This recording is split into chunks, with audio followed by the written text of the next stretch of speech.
Praise the lord. Happy Easter శుభాకాంక్షలు. నేను ముందు 2 వీడియోలు చేశాను. చాలా దూరం వచ్చిన తర్వాత దేవుడు ఒక మాట మాట్లాడుకుంటున్నాడు. చాలామంది స్థాయి దాటాక గర్వపడుతున్నారు. చాలామంది కొంతమంది స్థితి మారాక అహంభావంతో గర్వపడుతున్నారు. వాళ్ళున్న స్థితిని మర్చిపోయి గర్వపడే వ్యక్తులుగా అహంభావంతో హెచ్చించుకుంటూ బ్రతికేవారు సేవకుల్లోనే ఉన్నారు, అందరిలోనే ఉన్నారు. కానీ దేవుడు ఏమంటాడంటే, నీ స్థాయి చూడొద్దు, నువ్వు ఏ స్థితిలో ఉన్నావో ఆ స్థితిని మర్చిపోక అన్నాడు. అంటే అర్థం ఏంటంటే, నువ్వు ఎప్పుడు ఒదిగి ఉండాలి, తగ్గించుకొని ఉండాలి. మత్తయి సువార్తలో 23:12 హెచ్చించుకున్నవాడు తగ్గించబడతాడు, తగ్గించుకున్నవాడు హెచ్చించబడతాడు అన్నమాట. ఎప్పుడైనా గుర్తుంచుకోండి, నువ్వు పేదవాడిగా ఉన్నావేమో, ఒక్కసారిగా కోటీశ్వరుడు అయ్యావేమో, కానీ నీ స్థాయిని మర్చిపోవద్దు అంటాడు దేవుడు. ఎందుకు పనికిరాని వాడిగా నువ్వు ఉండి ఈరోజు సమాజంలో మంచి వ్యక్తిగా ఉన్నావేమో, అది దేవుడి కృప అనుకోవాలి. కానీ నా స్థాయి మారింది. నేను అప్పుడు సైకిల్ మీద వెళ్ళేవాడిని, ఇప్పుడు కారులో వెళ్తున్నాను.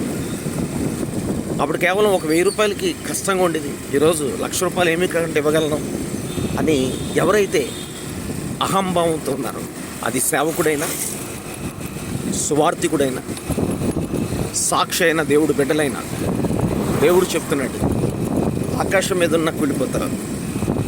ఎక్కడున్నా, ఏ పరిస్థితిలో ఉన్నా నువ్వు గర్వం పడితే ఖచ్చితంగా నేను పాతాళం పట్టుకుంటుంది అంటున్నాడు. దయచేసి మన స్థాయిని మర్చిపోద్దండి. మనం ఫస్ట్ మంచి ఫ్రెండ్షిప్గా ఉన్నాం, నీ స్థాయి పెరిగితే మాట్లాడ మానేస్తారా?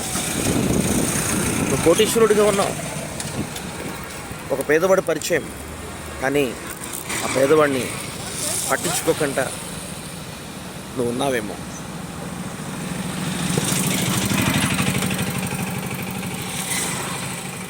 నువ్వు కోటీశ్వరుడు కాకముందు ఆ పేదవాడు ఎంతో చక్కగా నీతో నవ్వుతూ మాట్లాడేవాడు కదా, చక్కగా మీ ఇద్దరు కూడా సంతోషంగా ముందుకెళ్ళేవారు కదా. ఇప్పుడే ఆ పేదవాడితో మాట్లాడడానికి మనసు రావట్లేదు. అందుకే అన్నాడండి గలితీయులు 3:3 మొట్టమొదటిగా ఆత్మానుసారంగా ఉంటారంట, అన్నీ ఇచ్చాక లోకానుసారంగా బ్రతుకుతారంట. ఈ వీడియో చూస్తున్న సేవకుడువైనా, సువార్థికుడువైనా, సాక్షివైన, దేవుని యందు భయభక్తులతో ఉన్నాయి మరి ఇంకెవరైనా సరే, నీ స్థాయిని చూసి కానీ గర్వపడితే ఒక్కసారిగా కూలిపోతావు.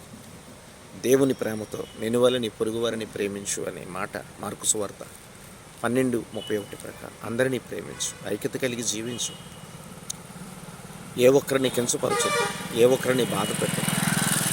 నీ స్థాయిని చూసి వారు పలకరించడం లేదు, నీవు కూడా నీ స్థాయిని చూసి వారిని పలకరించకుండా ఉన్నావేమో.